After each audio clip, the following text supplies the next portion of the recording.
metacognition has to be one of the biggest advantages to being autistic. Like just being able to understand why you're reacting to things in the way you're reacting and being able to process it like you're a third party doing a fair evaluation of both the emotional side and the cognitive side, and Yeah, then mediating a middle ground, like you're just a judge in your own life. Like you have this judge voice that decides all the things for you and tries to take in all the different factors. So metacognition on multiple, and it's really funny because sometimes you can find yourself multiple layers of metacognition. I But I'm was thinking about it because I'm I was gonna say for as many oddies I've talked to, it's a blessing and a curse, or it can be a blessing or a curse, because you can't always turn the metacognition off, and maybe you don't have great models of what's going on, so your metacognition is actually just like an extra punisher or a judge. Um, oh wow. and so for as much as it benefits some, it drives others bonkers, I guess, as well. I never thought of it as a negative. That's never wow. I've just Because I can think of you it. don't play that, you don't like, part of when I say like inner punisher judge, that's doing the drama triangle inside with ourselves. And so I imagine as much as you don't play it outside, you probably don't play it with yourself as much either. no, Well, like I don't feel guilty about the way I feel, like oh or the my things that have God, who happened. are Like you? And um and but and like and how can I what bottle it and take it's some? more just I don't get it. I don't get what that's great. um I hope you never do. Like, by the Look, sounds of it neither do you I. know Like when yeah, you I'm were pretty good that's where the I am. only thing I would never say. I hope you never understand something to someone, because I want people to learn and grow. But I hope you never fully understand the drama triangle. It seems to be working for you. it really, really does. You know, what you just said, Tango, made me think of when I'm teaching playwriting. Mm. One of the things I do with students is I make them write. We do these exercises in class. 5 minutes. You have 5 minutes to do the following. Write a blank. You have 5 minutes. Go. And I refuse to let them use a computer. They have to do it longhand. And they will go, why? And I said, because I want you to think about this. When you're using a computer and you write something, how often do you delete the last word or delete a whole sentence? You just kind of keep typing and typing and typing, and then you kind of look at it and you think about what you've written and you adjust it. That's called editing, and that is not writing. These are two separate things. We've got the creator and we've got the editor. And what happens when you're writing longhand is it's very hard to just delete the whole thing. You have to decide.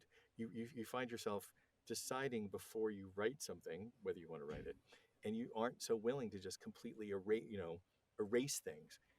It's easier to get to flow because there's no way that you're criticizing yourself. It's a way of kind of removing the editor, removing the criticism. And just from what you said, I realized like, oh, to be autistic is to always have the editor's voice in your head, judging you every moment as to Mm. whether what you're doing is correct or not. That feels like my life. Yes. Yeah, right. And it's That's funny because amazing. you don't feel that way. No, that's amazing. When I was attempting to write a book, I'm still attempting to write a book. It's going. Um, I chose to do it all by hand because when writing, if I'm on a computer, I can't get flow. I can't get lost in just the thought for the thought's sake, or the string of events, or in the Mm-hmm. story Mm-hmm. itself. Yep. Yep. Because as soon as I start thinking about the wording of it or the editing, you lose the train of the story, and then but like I'm like, I'll just write the whole story, and then either myself or someone else can edit it. Right. Like it's literally like the hard part is the creation. And they're Then we can all, paint it and put lipstick on it and all later. It'll look beautiful, but the but actual the base actual model has to be creative made. act, the actual creative act is only possible when you are unaware of any kind of wrong, any kind of editing, any Yes, way of what it's supposed to be.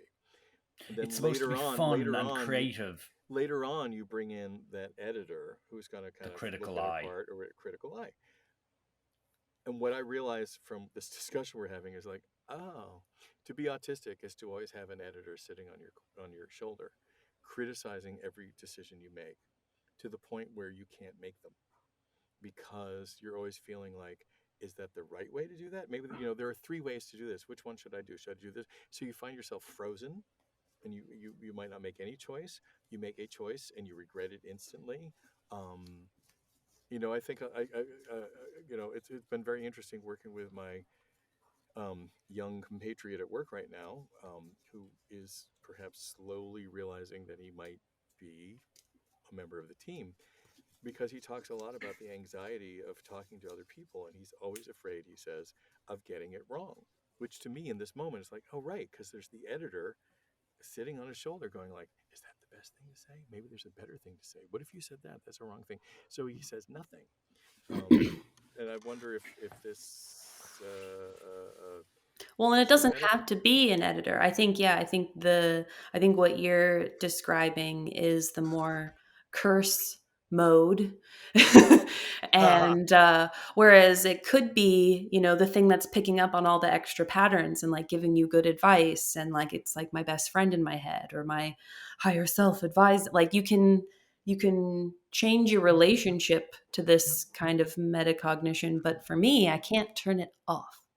I don't know about you. Yes, That's yes. someone described being autistic as being in flow constantly. And some of us that get stuck in flow can't react to the world around them. And Mm, others, when they're at the right time of flow, they really just go with everything and it goes well for them. They become creative, they become successful. Everything, like, it can be overwhelming at points.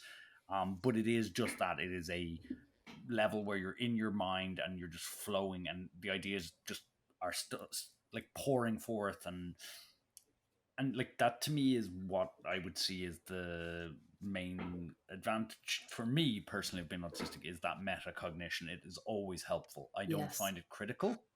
The only reason I have a lot of social anxiety is because apparently somewhere along the line I may have missed some social cues that I was unaware of, and my brain did not tell me I'd missed them. Hmm. I just missed them, and the only reason I found out I missed them was because those 7 people hate me now, and I don't know why. Well, wait. Like, My understanding of you, though, Michael, is that you don't care if Nobody I takes it as don't. data.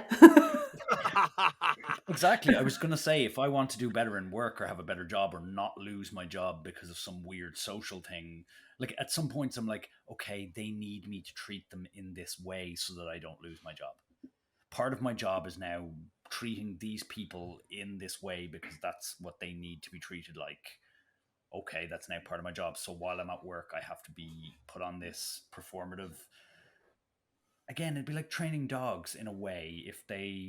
If part of the job was to train them by using a stern voice and using commands that are clear and concise and stuff, then that's the job. So you have to do those, and you have to pander to the what commands they need and what, like, so that they don't get upset and you find out that you're hated by everyone in work and like aren't going to get promoted or whatever because you're not really very popular. Well, I want to get promoted, I want to make more money, so I'm going to pander to these weird needs these people have. That's the way I take it. So I don't really get criticism from my brain. I get a kind of oh, it's this thing where you have to try and pretend to care about this and do this and this.